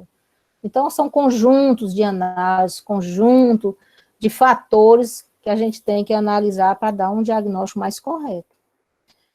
A ultrassonografia tem sido procurada muito para saber o sexo do bebê. Eu, particularmente, não concordo quando dá um sexo muito inicial. Eu já vi muitos casos em que houve erro. Uma vez, quando eu fazia residência da maternidade escola, eu nunca esqueci, tinha uma paciente lá, não tinha muito ultrassom, ela tinha feito um ultrassom e tinha dado um homem. Então, ela entrou, teve o parto e nasceu uma menina. E o pai estava muito feliz porque era homem. Então, ele não acreditou, ele achou que a criança tinha sido trocada na maternidade. Então, implica em muitas coisas. Foi pedir o DNA, ver se era dele mesmo, porque se o ultrassonografista coloca homem, para ele acha que é 100%, e às vezes não é. Então, no início, existe muito erro. Mas o que eles falam é o seguinte, quando você vê aqui nessa região, com a menina quando ela é mais retinha, e o menino quando ele sobe mais um pouquinho. Mas eu acho que a gente sair não é prioridade, eu acho que a gente só deve dar um diagnóstico quando você tem certeza, porque eu acho que a paciente não quer saber o que eu acho, o que você acha. Não, a paciente quer saber o que é. Então, a gente tem que ser muito claro nos nossos diagnósticos, ter uma segurança muito perfeita, porque pode vir processos contra a gente, porque o ultrassonografista também tem isso. Ele assina sua burrice, ele assina um documento. Então, quando você assina um documento, você é responsável dos seus diagnósticos. Então, a gente tem que ter muita prudência, muito cuidado quando a gente fazer um diagnóstico patológico, ou se é homem ou mulher. Porque, às vezes, a gente diz assim, não, isso é bobagem. Mas nem sempre é, né? Tem pessoas que compram enxoval, às vezes não tem uma disponibilidade monetária muito grande, e chama de um nome, chama de João, depois nasce a Joana. Então, é muito complicado. Então, a gente deve dar um diagnóstico de sexo fetal quando a gente tiver certeza. Eu prefiro dar um sexo mais grandinho, aí você pode dar com mais tranquilidade. Eu não sei se vocês estão percebendo essa imagem aqui. Essa imagem aqui é de um fêmur acima, um fêmur embaixo, que são as duas perninhas, aqui é o bumbum, e entre as duas perninhas a gente vê, né, o órgão sexual masculino, que é muito mais fácil de diagnosticar do que o feminino, porque o masculino, os órgãos sexuais estão externos. Na mulher não, é mais interno. Mas aqui dá para a gente fazer um diagnóstico bem correto. Eu sempre explico às mães que não entendem a imagem, que às vezes também não é tão fácil, é como se o bebê tivesse sentado numa cadeira de vidro e você olhando de baixo para cima. Então, o bebê está sentado lá, eu estou vendo embaixo para cima, e aí eu vejo entre as pernas essa imagem. Aí eu posso fazer o diagnóstico de sexo masculino. A mulher, da mesma forma, aqui é porque está um zoom maior. Mas aqui tem um fêmur acima, um fêmur abaixo, e essa região aqui, né, é a região onde nós vamos observar o sexo. Na mulher, diferentemente do homem, nós vamos ver a vulva, né, que ela tem aqui, ó, entre um e outro, não estão unidos, né, a parte mais externa não estão unidos. Então, eu faço o diagnóstico de mulher, que não é tão fácil como o do homem. É sempre bom lembrar, não é porque eu não veja homem que é mulher, você tem que ver a vulva para você fazer um diagnóstico correto. Muita gente faz um diagnóstico errado de mulher, por quê? Porque se confunde com, por exemplo, ânus. Então, o bebê está com as pernas fechadas, o bebê é um homem, mas está com as perninhas fechadas, e você, no transdutor, começa a ver o ânus e acha que é mulher. Cuidado, porque se há um erro nosso, pode vir um processo. Então, vamos ter calma nos diagnósticos, vamos ter calma em tudo que a gente fizer na vida, pedindo sempre a luz de Deus, essa luz da sabedoria, para poder sempre fazer as coisas no caminho certo. E aqui, esse exame aqui, vocês acham que é um homem ou é uma mulher? Ou vocês não estão vendo nada? Lembrando aqui que sempre a grande vantagem é o líquido amniótico, né? O líquido amniótico, ele é preto, também a gente pode fazer a medição dos bolsões de líquido para fazer um diagnóstico de líquido normal ou oligoâmnio, ou um aumento de líquido amniótico, né? E ele sempre faz, assim, a condição da gente ver as interfaces, né? Então, não sei se vocês estão percebendo, mas aqui, ó, aqui é o sexo masculino, né? Tá vendo aqui, ó, a pintinha, né? E aqui, saquinho. Ó, tá vendo?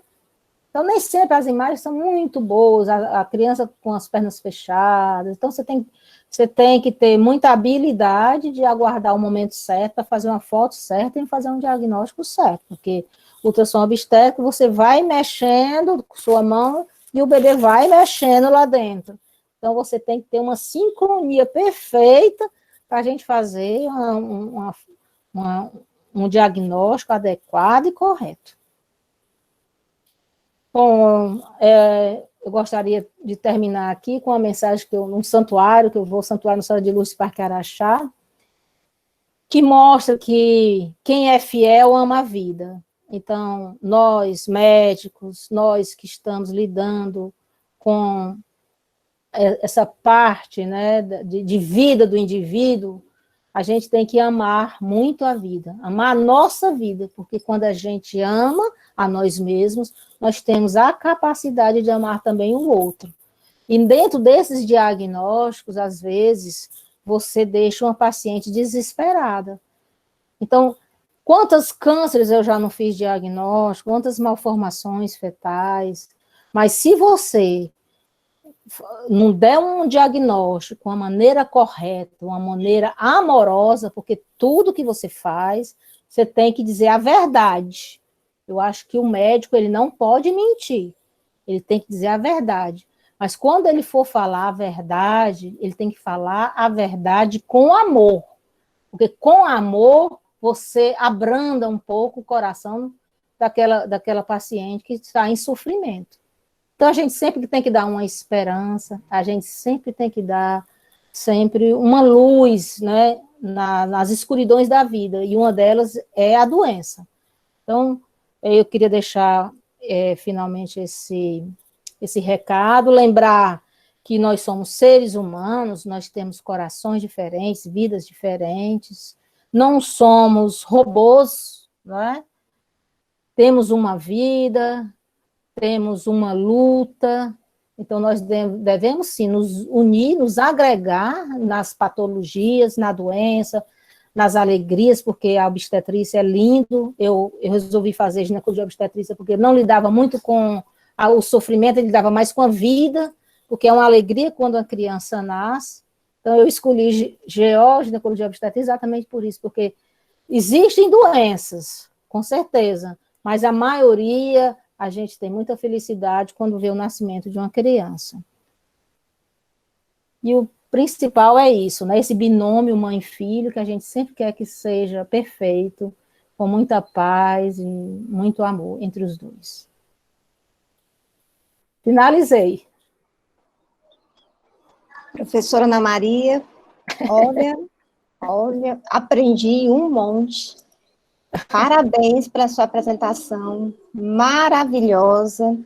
Pessoal, quem tiver dúvidas, pode colocar aqui no chat, já tenho aqui algumas anotadas, professora Ana Maria, para te perguntar, mas olha, primeiro, antes de tudo, parabéns, arrasou, maravilhosa todas as suas colocações. Olha só, eu queria começar aqui as discussões, se você puder nos trazer algum exemplo dessa forma de dar notícia, inclusive ontem a professora Liane disse que você era a melhor pessoa para falar sobre isso, sobre como dar uma... ela ontem eu tive, não deu para eu me conectar, infelizmente. Ela disse que hoje, na sua conferência, certamente você poderia falar e dar algumas orientações de como é esse momento da má notícia, que é uma das coisas que estou aqui anotada para eu te perguntar. Se você puder me citar um exemplo, como você se treinou, né, para isso, que eu acho que além de muito amor no coração, é muita coragem também da forma de falar. Então, como foi que isso aconteceu aí durante a sua carreira? Na realidade, eu sempre fiz uma coisa na minha vida. Em todas as situações, eu sempre me coloco no lugar do outro. Entende? Então, quando eu me coloco no lugar do outro, eu vou me policiar muito. E eu tenho uma perspectiva de vida, uma coisa muito interessante. Quando a gente nasce, as nossas células já entram em apoptose, né? Assim, já tem apoptose, ou seja, já tem uma morte programada. Então, a gente nasce já programado para morrer. Então, a morte, ela faz parte da vida, ela não é dissociada da vida. Então, eu sempre tenho essa perspectiva. Hoje nós estamos aqui, lindos, maravilhosos, mas amanhã eu posso não estar, nem você está, nem alguém está. Porque é um mistério, é um grande mistério. Então, como eu acho que todos nós temos uma doença incurável, que é o envelhecer, acredito na perpetualidade, na eternidade espiritual, mas humana, a gente tem início, meio e fim. Então, eu sempre vou nessa perspectiva de que todos nós, quando eu vou dar um diagnóstico de um possível câncer, que eu sempre digo, que ainda vai fazer o exame, para dar tempo daquela paciente se acostumar com a ideia. Então, sempre quando eu vou dar uma notícia dessa, eu sei que eu tenho uma doença incurável, que é o envelhecer. Então, uns vão um pouco antes, outros vão depois, mas todos vamos. Então, eu dou de uma maneira mais tranquila e sempre induzo o paciente para lutar, porque eu acho que a nossa vida é uma luta diária. Uma vez eu li algo que eu fiquei muito interessante, que diz assim, quando a gente acorda, a gente já luta contra o sono. Então, é uma luta, é uma luta diária, o nosso viver. Então, quando eu vou dar uma notícia dessa, eu já me dou a notícia da minha morte pelo meu envelhecimento. Então, eu não acho que ela é diferente de mim. Talvez ela vá um pouco antes se ela não se tratar. Então, é nessa perspectiva que eu nunca, numa paciente, eu vou deixar ela desesperada por nada, porque eu sempre tento dar a ela uma esperança. E, às vezes, nós, ultrassonografistas, somos nós que nos deparamos primeiramente com o diagnóstico, não é o médico dela. Porque o médico dela, ela conhece, ela vai várias vezes, ela tem intimidade. A ultrassonografista não, ela vai ali uma vez ao ano. Ela não sabe, às vezes, nem meu nome. Se eu não olhar para a tela, eu não sei o nome dela, então eu não tenho nenhuma relação muito íntima médico-paciente. Quem tem é o médico dela. Uma vez eu fui numa reunião sobre exatamente isso, o que é que os ultrassonografistas deveriam fazer, se devia lacrar o exame para só o médico dela abrir, para poder conversar com ela. Mas isso aí é muito difícil, porque a primeira coisa é a pergunta, está tudo bem? Então, você vai mentir para aquela paciente? Eu não minto, eu não digo, eu sempre digo o que eu vejo. Agora, eu atenuo, né, os achados, eu digo que vamos prosseguir no diagnóstico, vamos indicar uma biópsia, eu nunca fico no diagnóstico final meu. Então, eu digo, ó, tem esses indícios, mas eu já vi muitas pacientes que têm esse mesmo tipo de tumor seu, mas a biópsia deu benigna. Então, é assim que eu faço. Então, quando eu vou dar uma má notícia para a minha paciente, eu já me coloco no lugar dela. E já mostro a ela que a morte, a doença, ela faz parte.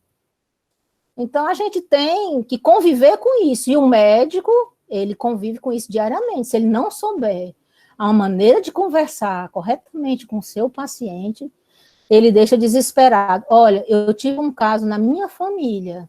Era um médico e ele era médico, mas foi num colega e foi diagnosticado um melanoma, um câncer de pele. E eu não sei como foi essa comunicação, não sei como foi dada, ele suicidou-se. Então, eu sempre lembro dele. Eu acho que se você for deixar uma paciente pior do que ela já está, eu acho que é uma incompetência tremenda do médico. Então, o médico tem que dar esperança, mostrar, olha, eu acho que tem alguma coisinha aqui que eu não estou muito, mas nunca mentir, mas também não desesperar, né? É assim que eu faço na minha vida diária, assim. Aqui ao lado, a Thaís está perguntando por que alguns ginecologistas recomendam fazer ultrassom logo após o final da menstruação, se esse período é o melhor para visualizar algumas estruturas. Pronto, tá, muito bem, ótima pergunta. Isso aí eu sou expert, que eu amo fazer monitorização de ciclo. Olha, o ultrassom, quem solicita um ultrassom, você tem que saber por que você está solicitando, né? Por exemplo, se eu quero ver se a paciente está ovulando, se esse é meu intuito, eu vou solicitar a ela ultrassom no meio do ciclo. Se eu tenho uma paciente e ela já teve um cisto, eu quero ver se desapareceu, então o que é que eu faço? Eu peço no início, paciente sangrando, olha, não tem problema você fazer ultrassom transvaginal paciente sangrando. Eu prefiro ela fazer menstruada, por quê? Porque os ovários dela estão dormindo, o endométrio está fininho, então eu posso fazer um diagnóstico correto. Porque se eu for, às vezes, fazer um diagnóstico no meio do ciclo e ela estiver ovulando, esse ovário dela vai dar aumentado. Só que ele está aumentado fisiologicamente, não patologicamente. Então, a gente tem que fazer toda uma análise da época do ciclo, não é? Se você quer ver se está tudo bem, se você não tem nenhuma patologia, você faz menstruada na primeira fase do ciclo. Porque nessa fase, se tiver uma alteração ovariana, um cisto ovariano, você faz diagnóstico diferencial que não é ovulatório, porque ela está menstruando, então aqui dali é uma patologia verdadeira. Por isso que a maioria dos ginecologistas solicita exatamente no início do ciclo, que é o início onde o ovário está dormindo, e se tiver algum problema, não é fisiológico, é patológico, é por isso.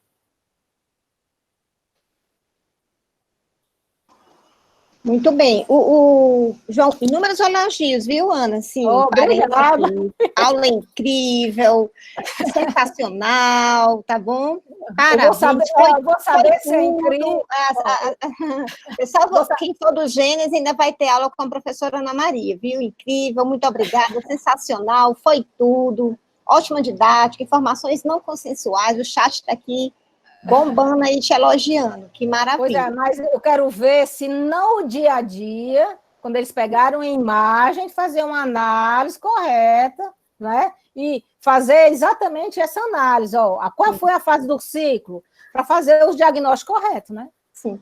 O João Pedro está perguntando se o plano visto no ultrassom é o plano em que está o transdutor. Pronto. Olha, o plano do ultrassom, ele é um corte, é um corte anatômico. Então, você pode, a gente até brinca, é como se fosse uma faca.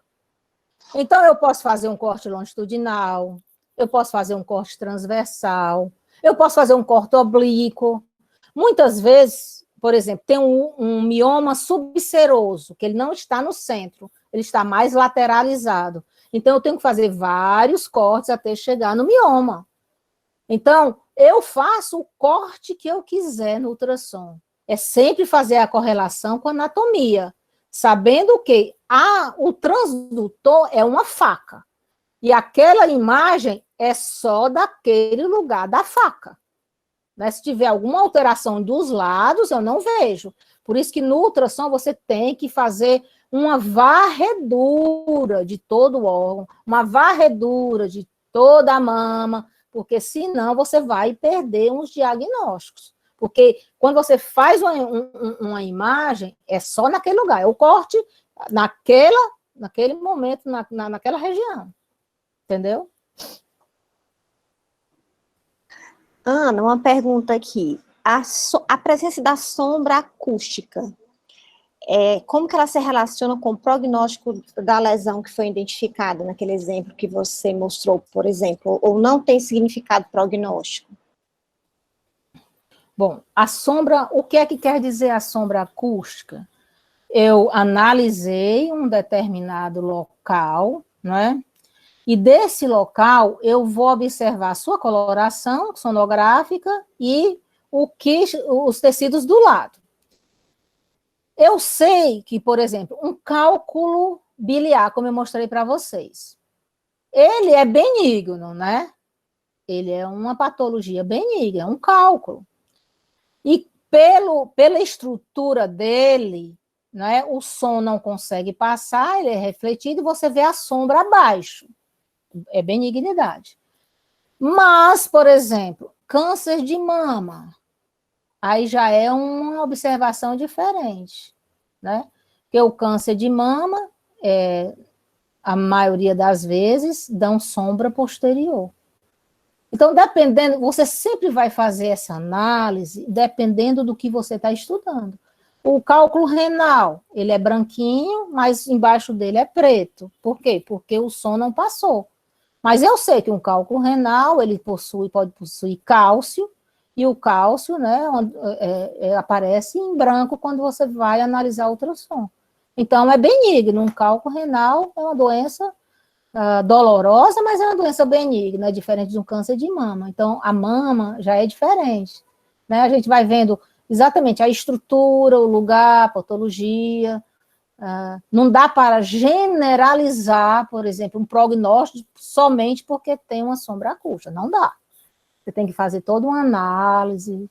Eu sempre gosto de conversar com os pacientes, eu pergunto a idade, eu pergunto tudo, que eu também vou fazendo uma anamnese. Porque a anamnese do ultrassonografista, às vezes, lhe dá maravilhosos resultados. Eu tinha um professor meu que dizia assim, na semiologia, né? Ele dizia assim, nunca pergunte muito o que o paciente tem, não, senão ele mesmo dá seu diagnóstico, né? Então, a gente tem que unir, né, conversar, ver a anamnese, por quê? Onde é a dor? Eu estou com a dor, onde é a sua dor? Eu estou sentindo um carocinho, onde é que você sente? Então, essa integração, essa médico-paciente é importante. Aí você dá a ela uma confiança também, fica uma amizade, apesar de ser bem rápida, mas fica uma amizade médico-paciente que ela vai dizendo que ela está sentindo e você vai procurando as imagens. Mas você não pode generalizar, por exemplo, sombra posterior, mau prognóstico. Não, não é isso. Depende exatamente da patologia que você está estudando. A Josqueli está aqui com uma dúvida, quando você falou sobre o mecanismo de análise do Doppler, que você citou a sístole e a diástole, se você pudesse esclarecer novamente. Muito bom. Vou dar, assim, um exemplo bem prático. A gente usa muito o Doppler em obstetrícia, para a gente ver se o fluxo placentário está correto. E como é que eu faço essa análise? Primeiro, eu vou analisar o fluxo do cordão. O fluxo do cordão, ele tem que ser de baixa impedância. O que é isso? Ele flui mais corretamente. Então, se eu ver, se eu for analisar um cordão com alta impedância, o que é alta impedância? Quando a diástole está zero, está mais lá embaixo. Né? Então, esse fluxo está com mais dificuldade, então é um fluxo alterado. Às vezes, hoje, basicamente, todas as gestantes fazem Doppler. Por quê? Porque é uma análise indireta da placenta. Então, por exemplo, se é uma paciente fumante, uma paciente que tem alterações placentárias, aquela vascularização vai estar prejudicada e não vai passando corretamente o sangue para o seu filho. Então, muitas vezes, um Doppler alterado induz a uma cesárea de urgência. Por isso que se faz. Hoje, raramente uma gestante, ela fica sem fazer o seu Doppler no final da gestação, para exatamente analisar. E outra coisa que é muito importante também, a gente faz a análise do Doppler da cerebral média, do bebê. A cerebral média do bebê, diferentemente do cordão, ele tem que ser de alta impedância. O fluxo, né, a diástole final é bem baixa. Quando o bebê está em sofrimento fetal, ocorre uma inversão, ou seja, o cordão, que era para estar com baixa impedância, ou seja, o fluxo correndo corretamente, ele aumenta a impedância, não é? E aí o fluxo não sai corretamente. Aí, quando eu analiso a artéria cerebral, normalmente ele já é o contrário, é alto fluxo, alta impedância. Mas se ele tiver com baixa impedância, o cérebro é um órgão vital.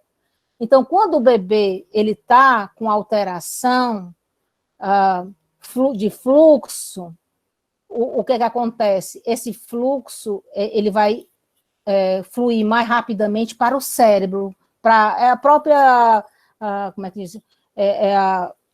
A manutenção fisiológica da vida. Então, para não perder alguma alteração cerebral, o fluxo vai mais para o cérebro.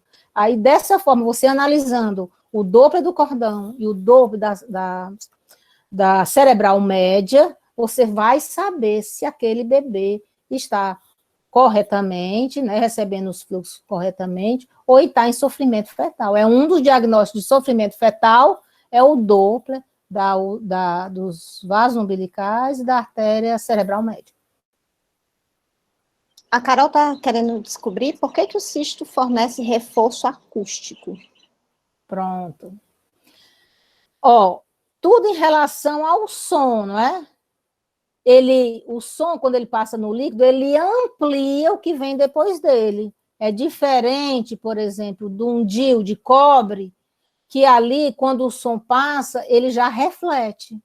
Então, existe um reforço, isso aí é dentro da física, né? Que os ambientes líquidos, eles dão um reforço posteriormente nas zonas sonoras. É uma característica de benignidade. Às vezes, quando você vê um reforço posterior, você sabe que aquilo dali deve ser benigno, porque tem muito líquido. É uma das características de benignidade. É o reforço posterior. Ana Marina, qual a recomendação de tratamento, por exemplo, naquela paciente que tinha um cisto endometrial com uma grande área de vascularização, sugerindo assim o crescimento, o crescimento, cisto não, pólipo, era um pólipo, não é isso? Exato. Bom, essa análise, eu amo o Doppler, sabe? Eu acho que eu sou maravilhada com ele. Por quê? Como eu digo, ele dá vida ao ultrassom. Então, tudo que você faz, né, você sempre tem que ver a patologia, ver a paciente, a idade. Esses pólipos, eles são muito comuns, bem comum mesmo no dia a dia da gente. Mas foi feito um trabalho que existe uma pequena chance de malignidade. Não é uma urgência, entendeu? Não é uma urgência você detectar um pólipo, no outro dia você vai correndo para a cirurgia, não. Normalmente é benigno, uma grande porcentagem é benigna, mas como tem esse pouquinho de malignização, sempre é recomendada a retirada. E atualmente a retirada é muito simples do pólipo. Você faz por esteroscopia, você não faz cirurgia grande, você não abre a barriga para tirar o pólipo. Ou você faz como uma endoscopia, não sei se vocês conhecem esse método, que é a esteroscopia. É a mesma coisa que a endoscopia gástrica, só que é feito por baixo. Né? Então, você entra no útero e faz exatamente uma análise, e no momento que você vai fazer, é um exame, né? Como da mesma forma que a endoscopia gástrica, intestinal, eles tiram, se tiver um pólipo, eles também tiram para biópsia, e às vezes já faz o tratamento, também a esteroscopia. A maioria das vezes a esteroscopia, ela faz o diagnóstico também, já faz a retirada e já faz o tratamento. É muito simples. Muito bem. Alguém mais gostaria de fazer alguma pergunta, pessoal? As que eu tinha anotado, eu já passei todas para a professora Ana Maria. Quem quiser aproveitar para fazer mais alguma pergunta, é só abrir aqui o microfone. Caso não, eu quero te fazer um comentário. Eu fiquei impressionada com a correlação que você fez, além, óbvio, anatomia com ultrassom, eu já tinha, obviamente, uma noção, mas aquelas colocações que você fez em relação ao trato gastrointestinal, que você observou ao ultrassom as camadas, eu fiquei maravilhada, muito lindo, como é importante integrar, né, Ana Maria, você conseguiu E também a embriologia. A embriologia é como você colocou o termo, né, como é que é o termo que é estudar a embriologia? Sonoembriologia. Sonoembriologia, é lindo de viver. E você vai vendo todo o desenvolvimento, você vê o... Não, é sem palavras, né, para expressar a importância e de você correlacionar todas as etapas do desenvolvimento. É verdade. Se você chegar mais perto, Pedro, você vai aparecer. Aqui tem um pequeno aqui do meu lado, gente, ele está preocupado se ele está aparecendo. Eu estou falando que se ele chegar mais perto, ele vai aparecer. Professora Ana Maria, foi maravilhoso. Como disseram aqui os alunos, né? As palavras não são minhas, né? Então, vamos lá abrir as câmeras para a gente registrar esse momento maravilhoso. Esse conteúdo, pessoal, faz parte do módulo Gênese e Desenvolvimento. Certo? Desculpa o barulho externo. Quem puder ligar o microfone, assim, eu aplaudo, Ana, muito, muito, muito bacana mesmo. Então, peço que quem puder abrir aí o microfone, abrir a câmera para a gente registrar. A nossa última conferência vai ser na próxima semana, vou já botar aqui o post para vocês verem.